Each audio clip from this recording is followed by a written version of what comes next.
So this is the Tamiya F201.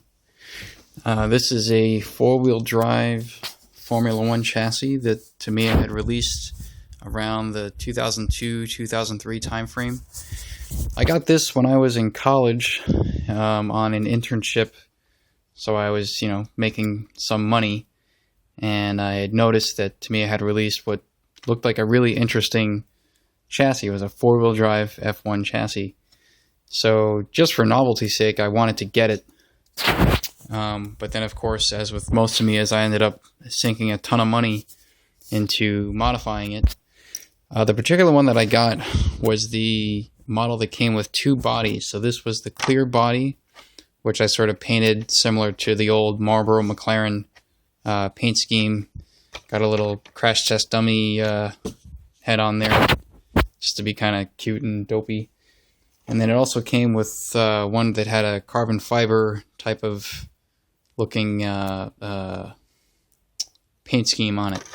And so this one I also wanted to do, sort of an old Marlboro McLaren type of decal scheme, but I wanted to make it a little interesting. So, keep the carbon fiber look, and then for the red to white boundaries, instead of painting that, I just took some chrome strips here and sort of replicated those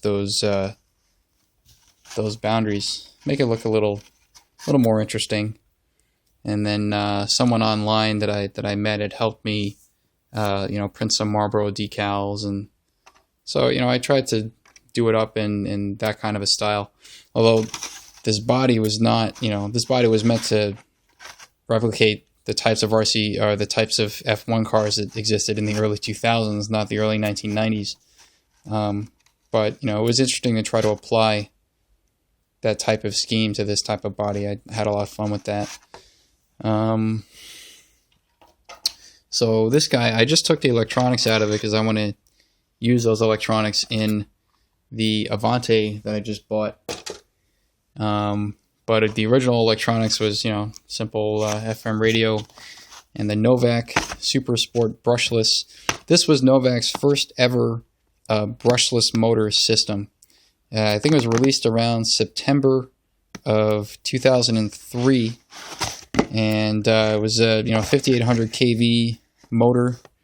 It's probably equivalent to, I don't know, maybe a 8.5 turn, something like that in today's motors. Not very powerful, about 192 watts, I think. Must have spent like $250 on this at the time, and it worked great for this. I mean, it was equivalent to about a 12 turn double, 13 turn double, something like that. So the amount of power put out, I was already familiar with from the other DC motors that I had.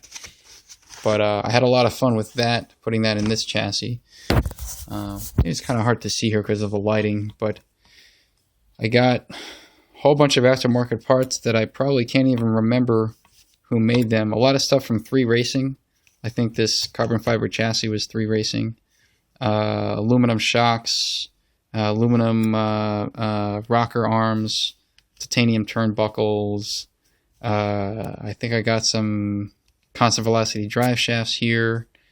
Those were the main things. I think also they made some high strength suspension arms, different compound tires. The original tires didn't last that long because the tread depth was so narrow or so shallow, and even the aftermarket ones weren't that great. So I just tried to get a relatively hard compound to get something that lasts long.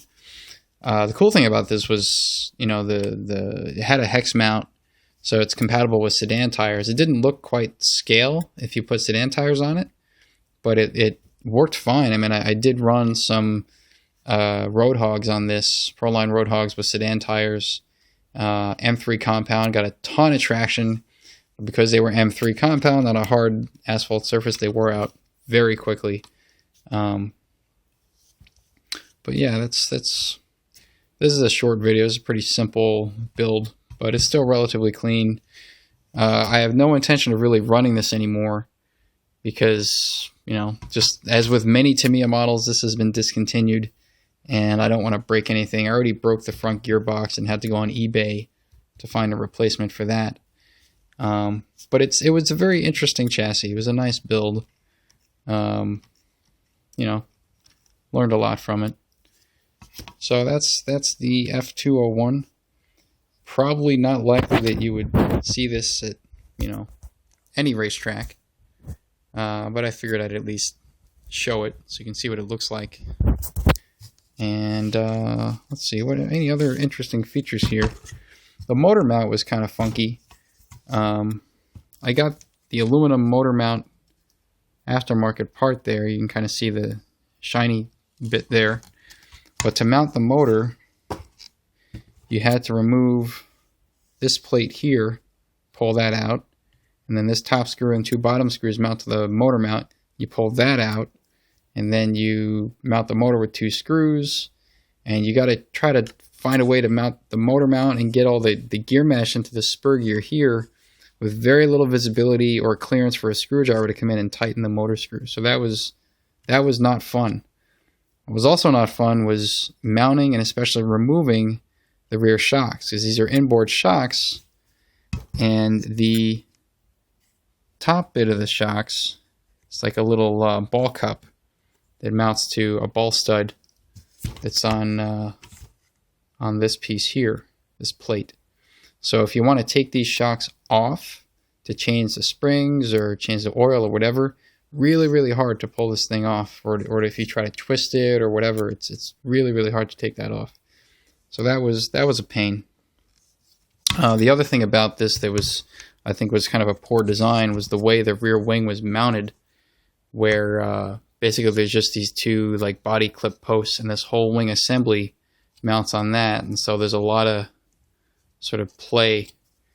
You know, they have you mounted with, I think, two or some O-rings beneath the body clips, but even then there's a fair amount of play in the wing, so the wing doesn't really sit, you know, very well. So not a perfect design, but it was still an interesting chassis. Never raced it, never really had the time for that, but yeah, that's the F201.